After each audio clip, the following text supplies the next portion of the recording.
안녕하십니까. 김경재의 세상익기입니다. 오늘은 모처럼 제가 잘 아는 친구, 앙숙이기도 한 친구 박지원을 한번 읽어보려고 합니다. 요사이 박지원 전 국정원장이 6월 7일 날 봉하말이 아니고 어디입니까? 양산에 내려가서 문재인 전 대통령하고 비밀 회동을 했어요. 그리고 올라와서 3일 후에 6월 10일 날 무슨 라디오에 나가서 국정원에 비밀이라고 많이 있다. 물론 그 중에는 찌라시 같은 내용도 있다.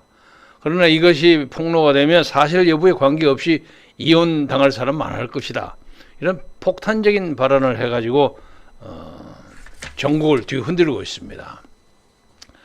이 문제에 대해서 여러 사람들이 보도도 했고 신문에서도 보도가 나오고 특히 우리 방송의 이상로 기자가 또 이 문제에 대해서 박지원이 뻔뻔하다고 맹렬한 비판을 하고 그랬습니다만 저는 가만히 있으니까 지난 주말에 그냥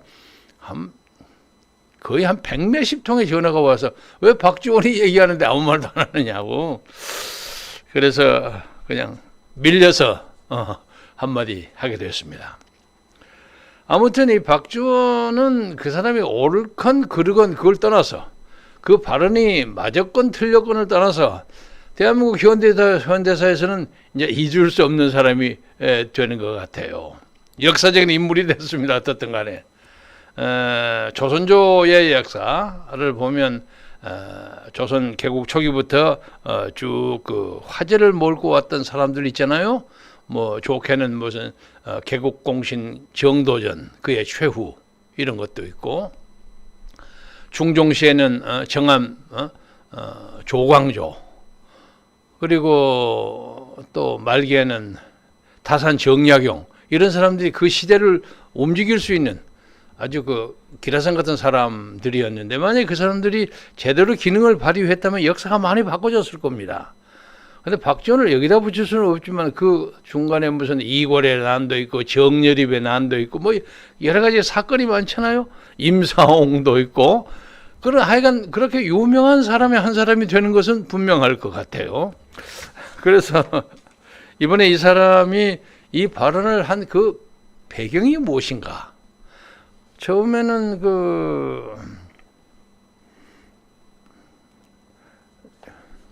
윤석열 당선자가 혹시 자기를 국정원장으로 그냥 머물게 할지도 모른다는 생각을 가졌음인지 상당히 우호적인 발언을 한 걸로 보도가 됐는데 그래서 저 사람 참 뻔뻔하네 속으로 윤석열이가 그럴까 하고 생각을 했는데 아니나 다를까 6월 10일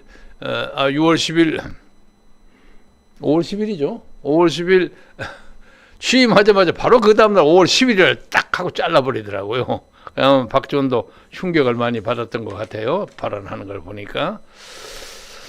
그래서 세상 사람들이 하도 박지원의 그 배경이 무엇이냐 하는 얘기를 자꾸 하는데 제가 보기에는 우선 나는 정보가 많이 있다. 나 함부로 건들지 말아라. 나를 건들면 다칠 것이다.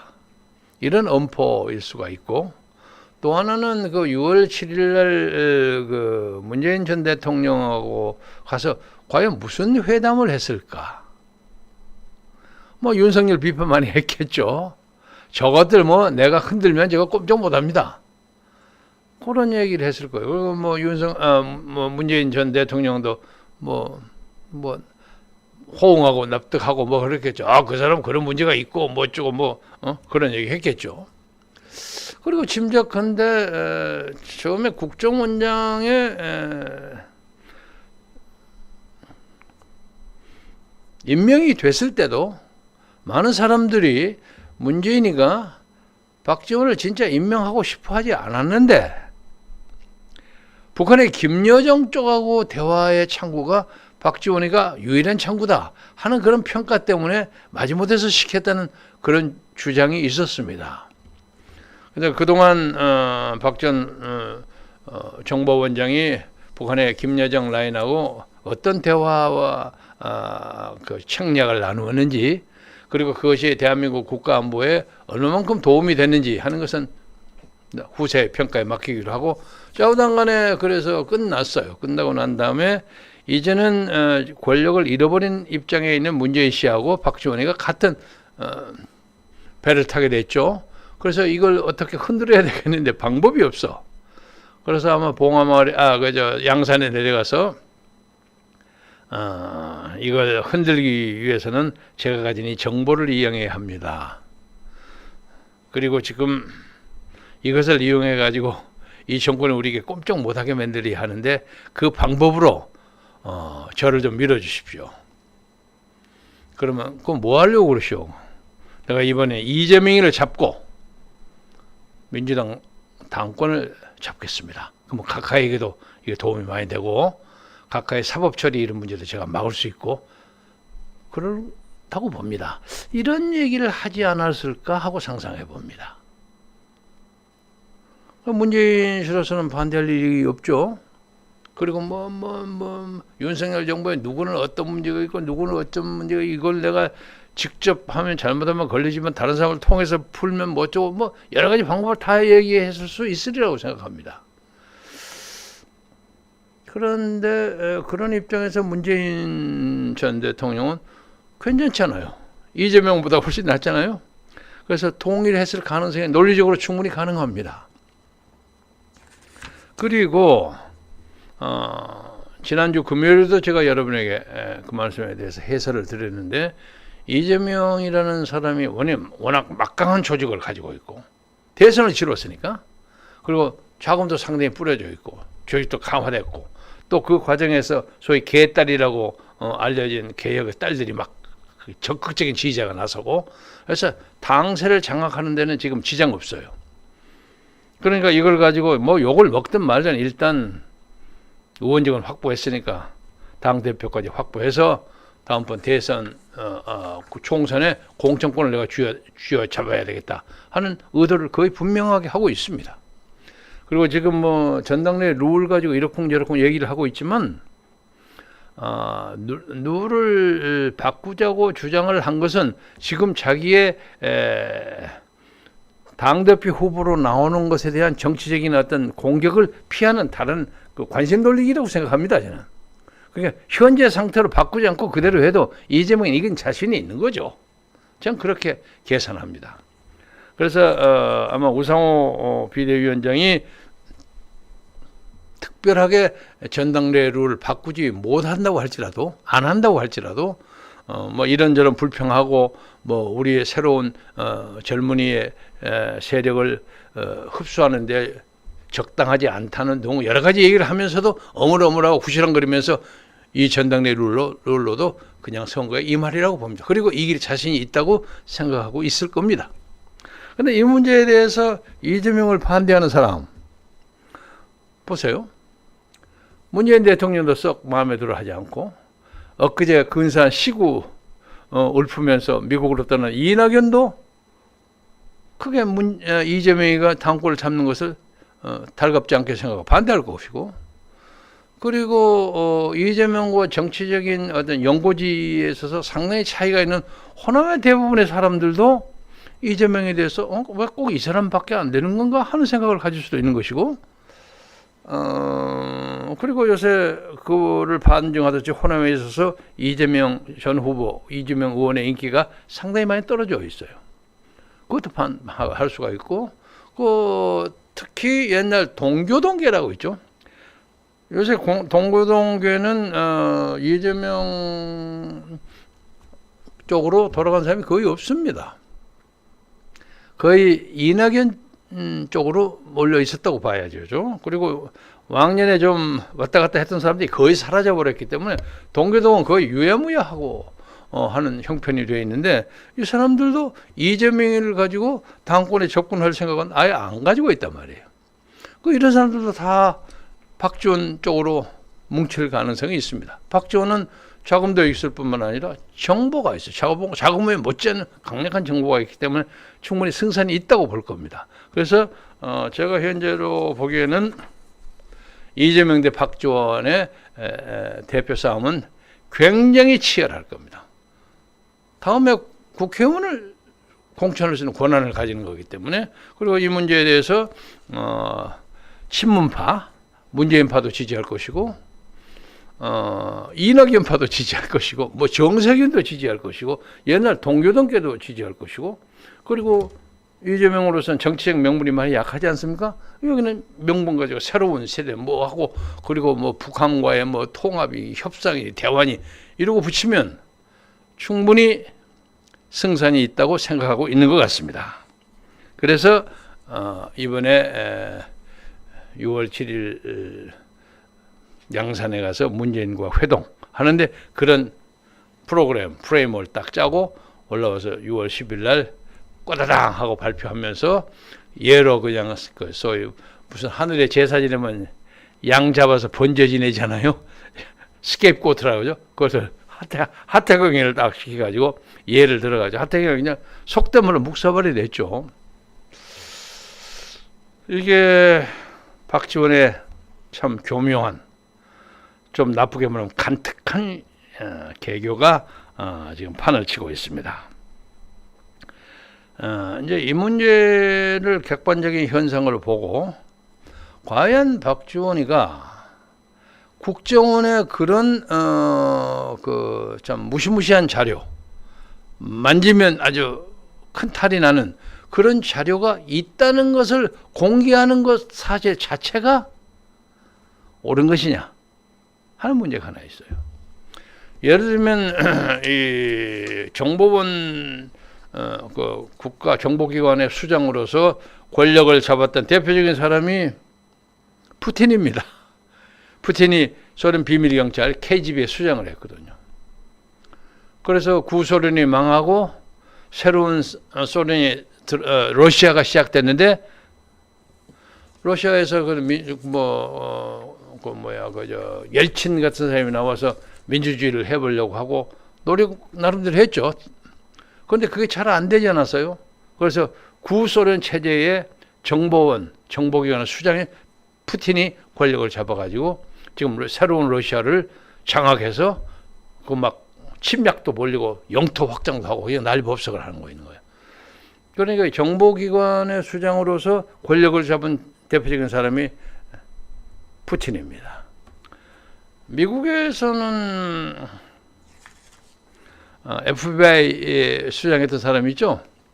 이 사람이 또 미국의 그 대통령들과 정치인들의 그 약점을 딱 잡아가지고 큰 소리 꽝꽝 치고 살았죠.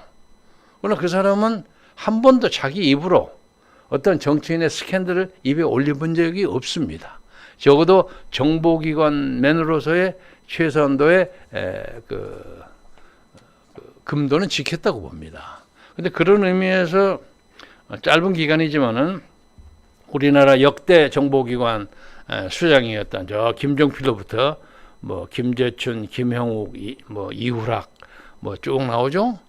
지금 감옥사에 가 있는 저 안기부장 뭐 그리고 무슨 뭐 여러 사람들, 그런 사람들 중에서 가장 정치적으로 좋게 말해서 세련됐고 나쁘게 말해서 너무 나대. 그래서 과연 이 사람이 정보기관의 수장으로서 자기가 지켜야 할 최소한도의 어떤 도덕성, 모랄리티를 지키는가 하는 문제에 대해서는 앞으로 많은 사람들의 설왕설래가 있으리라고 봅니다. 그래서 오늘 우선 제가 말씀드리고 싶은 것은 이번에 박지원의 저 계산된 발언과 행동은 민주당, 더불어민주당 전당대회를 타겟을 삼아가지고 당권을 잡아가지고 문재인 전 대통령의 엄호하에서 윤석열 정권을 공격해서 심지어 넘어뜨릴 수도 있다 하는 그런 프레임업이 있지 않는가, 그렇게 생각합니다. 그리고 또 자기 스스로도 이제 뭐 이런저런 변명을 하는 과정에서 뭐 공소시효 7년이 뭐 어쩌고 공소시효 7년은 그거 말이 안 되는 거예요. 정보기관에 무슨 공소시효가 필요합니까? 그리고 뭐 거의 대부분이 찌라시 같은 수준이고 그걸 일부러 내린 거죠. 그러나 정보라는 것은 찌라시 안에도 있는 겁니다. 그리고 그것을 어떻게 그 사람들이 다칠 수도 있는 그런 정보가 있기 때문에 다 쓸어버리고 나오려는데 그거 내가 쓸어버리지 못하고 나왔다. 이게 말이 안 되는 얘기입니다. 쓰레기 같은 찌라시라고 할지라도 정보기관에서 몇십 년 동안 모아놓은 그 자료는 그 자체가 국가 자산입니다. 그렇잖아요? 거기는 가짜도 수없이 많이 있지만 95%가 가짜지만 5%가 진짜일 수가 있는 것입니다. 그걸 어떻게 지 마음대로 그걸 쓸고 그럽니까? 이거 오만불손하게 짝이 없는 거. 이게 말이 안 되는 얘기야. 이게 완전히 국가정보원으로 자기 그냥 사설 정보원식으로 생각하고 있는 거야. 박지원 씨는 원래 정보에 대해서 관심이 많아요. 관심이 많아서 옛날부터 정보통이라고 많이 알려져 있고 또 정보위원회 간사 같은 것도 해서 이건 어디서 정보를 잘 잡아요. 그래서 자기는 나름대로 사람들의 말에 의하면 자금을 이렇게 뿌려가지고 정보 수집원을 꾸준히 고용하고 운영시킨다 하는 그런 얘기도 많이 있을 수 있는 얘기입니다. 그 정보가 좀 밝아요. 밝은데 재미있는 것은 그 많은 정보 중에 자기 것은 공개하면 당할 만한 그런 정보가 없었을까? 자기가 이혼을 당할 일이 없으니까 혼자 사니까 그런 문제가 안 되겠지만 최근에 고발 사주 의혹 관계에서 조성원과의 관계 등등 그것도 거기에 있었을까? 그러면 자기 거니까 그건 지워버렸을까? 여러 가지 문제가 있어요. 이 문제에 대해서 국정조사가 필요합니다. 제가 강조하고자 하는 건 윤석열 정부의 국정조사가 필요합니다. 조사에 잘 응하지 않으리라고 할 겁니다. 그리고 왜 남은 정당 활동에 방해하느냐 해야지 지금 이 민주당 전당대회로 모든 포커스를 돌리려고 할 겁니다만은 여기서 윤석열 정부가 아무 말 안 하고 어물어물 당하면 그건 바보야. 등신이야, 등신. 국가기관을 막 벌집 수시지 만들어 놓고 난 다음에 자기는 건들면 재미없어. 이런 식으로 폼을 잡는 사람을 그냥 봐둔다? 이게 국가라고 볼 수가 없는 거 아닙니까? 그래서 즉각적으로 이건 국가안보회의도 해야 할 거리입니다. 또 하나는 구라파뿐만 아니라 마타하리도 그렇고 빌리 브란트의 비서인 키움이라는 동독 파견 간첩도 그러하고 많은 사람들이 대부분이 이중 간첩을 했어요. 중국의 고사도 다 그럽니다. 왜? 이중 간첩을 하지 않으면 정보를 뽑아낼 수 없는 거죠. 그러니까 원래 간자라는 사람은 상대방 진영에 가면 밑에 사람은 안 만나. 최고 꼭대기 수장이나 그 다음 사람 정도를 만나요. 만나니까 급이 높아. 급이 높은데 그 사람에게 정보를 뽑으려면 이쪽의 정보도 상당히 줘야만 그거에 대한 반응을 또 듣는 겁니다. 그렇잖아요? 마찬가지예요. 또 이쪽 정보를 가지고 또 이쪽에 가서 또 다른 소리 하면서 여기서 할 수 있는 거의 상당 부분을 얘기해야만 이쪽도 신용을 하고 또 나름대로 정보를 가지는 겁니다. 그러니까 최고급의 간자는 본질적으로 이중 간첩 아니면 삼중 간첩입니다. 저는 개인적으로는 믿기로는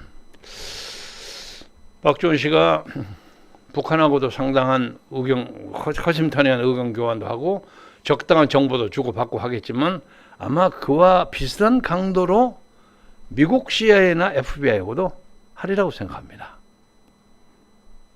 그거 하지 않고 생존하기가 좀 어려우니까 그걸 할 겁니다. 그래서 청컨대 박지원 씨의 이런 어떤 새로운 차원의 공작이 미국 CIA나 FBI의 묵인 혹은 양해가 없기를 바랍니다. 없지 않으리라고 봅니다. 현 단계까지는. 그래서 지금 윤석열 정부가 끄떡끄떡 돌아다니면서 하는 거 보고 박지원이가 얘기하지 않았어요? 와서 단숨에 무슨 얘기가 반드시 실수할 거라 그랬잖아요. 그것은 저도 비슷한 생각입니다. 대통령 화통하게 국민에게 소통하는 것도 중요하지만 때로는 국민이 알 수 없는 것, 애니그마틱한 것, 수수께끼 같은 그런 어떤 감추어진 커튼이 좀 있어야 합니다. 신비로움이 있어야 하지 않고는 국가의 리더십을 유지하기 어렵습니다. 다 까발리고 동네 통반장처럼 다 알아버리면 사람들이 알고 난 다음에 나중에 우습게 생각합니다. 존경하지 않습니다. 그래서 윤석열 정부의 윤 대통령의 그 오픈 행정, 아주 과감한 대민 접촉, 그것이 화통하게 좋아 보이지만은, 그러나 국가 원수로서의 채통과 위험은 지키는 어떤 구석이 있어야 한다 하는 것은, 케이스는 좀 다르지만 박지원과 생각이 비슷합니다. 그렇게 넘어가다가 반드시 실수합니다. 그리고 중요한 발언은 물론 하시겠지만, 중요한 발언은 반드시 사전에 바로 직전이나 그날 아침이나 아니면 며칠 동안이라도 어떤 테마를 가지고 중요한 테마에 대해서 연구를 시켜서 딱 준비된 것으로 와서 얘기를 해야지, 말하다가 잘못하면 실수할 수가 있는데, 가끔 윤석열을 보면서 저러다가 말이 좀 함부로 나가네, 이런 느낌이 우려가 들어요.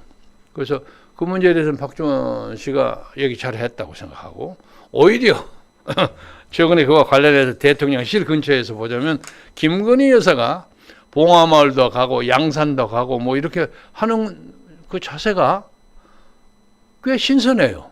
다른 사람 아무도 그거 해본 적이 없잖아요. 네? 그렇죠? 그것도 뭐 같이 가지 않고 혼자 가서 이렇게 인사하고 뭐 선배님 언니 하면서 하는 것이 이미지를 쇄신하는 데 큰 도움이 된다. 역시 뭔가 좀 그런 정치적 푸닥거리라고 할까? 이런 걸 아는 사람이구나. 자기 남편보다 한 수 위구나 하는 그런 느낌이 들어요. 이 주제에서 좀 벗어난 얘기입니다만은, 그에 비해서 윤석열 씨는 너무 오픈하다 보니까 좀 아슬아슬하다는 느낌이 듭니다. 그리고 이제, 만약에 더불어민주당이 뭐 설왕설래 끝에 이제 8월 전당대회나 이런 걸 해갖고 이재명과 박지원이가 참 태산 명동이 하는 대접전을 벌일 경우에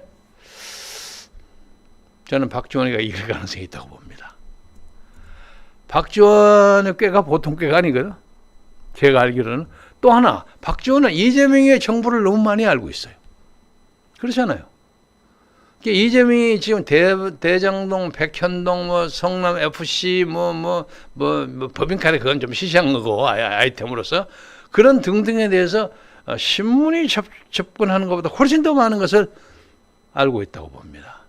그래서 나중에 후반기에 가면 컨벤션 직전, 전당대 직전에 이재명이가 손들어 버릴 가능성도 없지 않다고 봅니다. 그러면 천하는 박지원의 천하가 될 가능성도 있습니다. 그 뒤에 상황으로 문재인이가 있잖아요.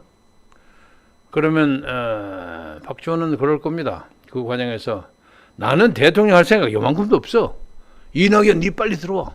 니 다음에 후보하고 나는 그냥 당만 만지고 있을 거야. 나는 요걸로 그냥 정치적인 장사나 뭐 이것만 할 테니까. 분업이 딱 됩니다.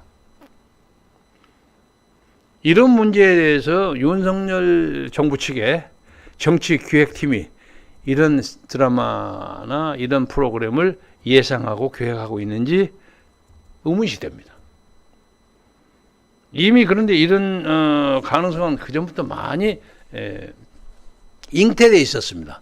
워낙 저기가 그냥 더불어민주당이 그냥 황폐화돼 버리니까 저 것들 뭐 앞으로 꼼짝 못하고 이대로 가면 그냥 다음번 2024년이죠. 24년 적어도 뭐 우리가 압도적으로 이길 거야.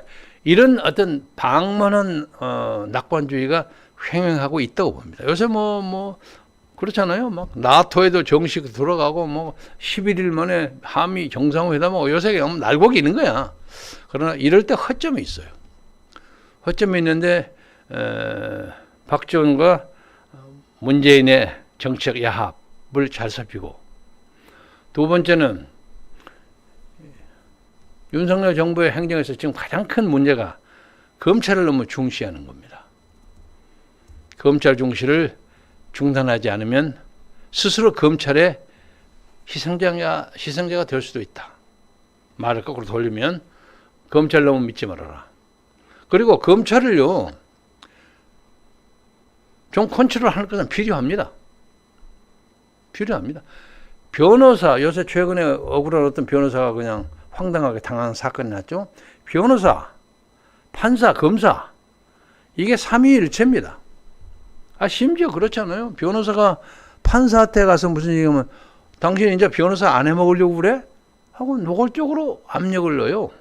그런다고 그래요. 뭐 안 갖다 주면 공사가 안 돼요. 심지어 이것은 제 조카딸들도 가끔 그런 얘기 합니다. 자기가 고등학교 졸업하고 어느 법무사 사무실에서 근무를 했는데 법무사들도 돈 들고 판사한테 안 가면 안 된대요. 돈 들면 딱 바꿔주고. 이 세상이 그렇습니다.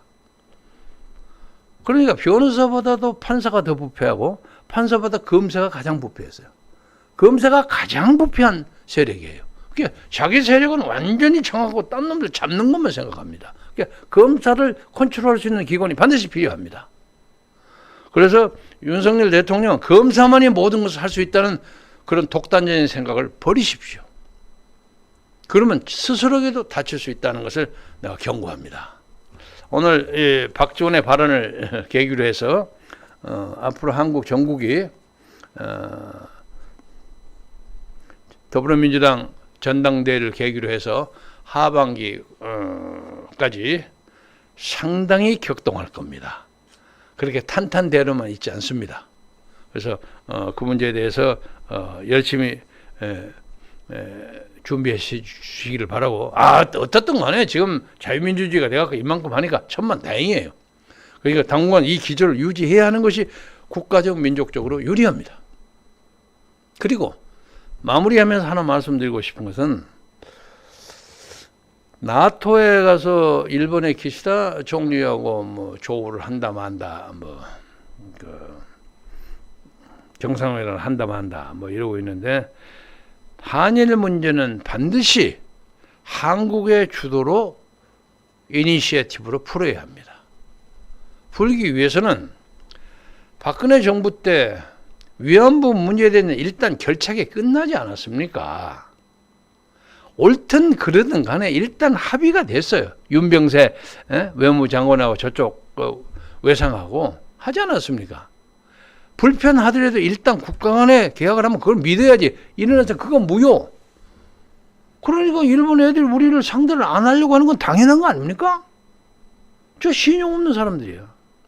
그러니까 이 문제를 대국적인 그 안목에서 윤 대통령이 풀어야 합니다. 지금 조국 같은 사람의 축창가를 부르면 대한민국 외교는 없는 거예요. 끝나는 거예요. 조국이나 윤미향이나 하는 사람들이 막 일본 놈 막 항의하고 막 그 성에 노예 만들고 그거 가지고 벌어먹고 하고 그거는 옛날 얘기입니다. 예? 옛날 얘기. 제가 누누이 어디 가서든지 반복하는 얘기입니다만 전 세계에 가장 불구대천지 원수가 일본하고 미국 아닙니까? 원자탄을 주고받았으니까 수십만 명이 죽지 않았어요? 그런데 지금 전 세계에서 가장 가까운 동맹 아닙니까? 외교는 내셔널 인터레스트를 가지고 따지는, 국가 이익을 가지고 따지는 거예요. 우리가 왜 일본 하면 그냥 놈자 붙이는데 일본 놈들하고 원수를 주면서 살아야 하는 것이 우리 국가 민족의 운명입니까? 그렇지 않아요. 우리가 적어도 2조 중기 정도까지는, 중기에서 0조 정도까지만 해도 우리가 일본은 무섭게 봤죠. 당당했죠. 그런데 10만 양병설 같은 거 안 하고 군대 전환하고 다 사색 당포하고 하다가 꼰대를 베끼고 그동안 일본은 전국시대를 거쳐서 무력을 가지고 한국을 먹어서 고종시대 2조 말에 그렇게 엉망진창했던 겁니다. 그때부터 기울어진 거예요. 그러나 그 여러 가지의 우여곡절을 거쳐서 대한민국도 세계 당당한 10위권의 나라, 당당한 나라예요. 그러니까 절대 일본한테 옛날처럼 우리가 먹혀요? 천만의 개똥 같은 소리 하지 마세요. 그렇지 않습니다. 당당하게 일본을 이기고 갈 수 있습니다. 더더구나 우리가 잘 해가지고 북한 정도도 그냥 잘 포괄해서 한민족으로 하나의 유니티, 커뮤니티를 만들면 일본은 저거 뭐 속된 말로 상스럽게 빼짱고 시킬 수 있습니다. 그런 각오를 가지고 살아야지. 국가는 체면이 있어야 합니다. 그래서 차제에 나토에 가서라도 정식 정상회담은 설사 여러 가지 준비 과정 때문에 못한다고 할지라도 일본 수상 만나면 다 악수하면서 내가 그거 잘 풀어가겠습니다. 나 믿으십시오. 우리 좋은 친구로 지납시다. 하고 손들고 화통하는 자세를 보여준 것만으로도 외교적인 승리입니다. 그런 것을 윤석열이가 보여줘야 합니다. 그리고 국내에서 지금 누구야 찌걱거리는 사람들이 있죠. 국가정보원 자료 가지고 이렇고 저렇고 하는 사람 단호하게 정리하세요. 이걸 못하면 귀하도 갑니다. 잘못하면. 이 말씀으로 마무리하면서 우선 박지원 문제는 박지원의 비밀 얘기는 아마 두고두고 몇 차례 더 할 것 같은 생각이 드네요. 그리고 박지원 정보원장에게도 내가 옛날 알던 친구로서 권고하고 싶은 것은 자기 자신을 너무 과신하지 마세요. 나는 귀하가 상당히 머리가 좋은 사람이라는 거 어디든지 가서 인정해. 아주 스마트한 사람이에요. 젊은 시절에 가정이 좀 불우해서 속된 말로 좋은 학교 다니고 폼 잡고 다니는 그런 기회를 못 가졌어요. 그래서 항상 그 문제에 대해서 좀 꺼림칙한 것이 있는 걸 내가 잘 알아요. 그럼 머리는 아주 스마트한 사람인데 이제 자기가 가지고 있는 그 자산 이런 걸 가지고 그 나이 이제 내일 모레 80 되는데 그 적당하게 해야지 또 뭘 만들어가 꾸미려고 하면 그 결과가 우리가 보여요. 눈에. 딱 눈에 보여요. 김경재의 세상 있기에는 그게 좀 보입니다. 그러니까 자중자애하고 부드럽고 원만하게 지내면 옛날 얘기하고 좋은 시절이 올 수 있으리라고 생각합니다. 많은 사람의 평화와 평강을 기원하면서 오늘 여기서 마치겠습니다. 고맙습니다.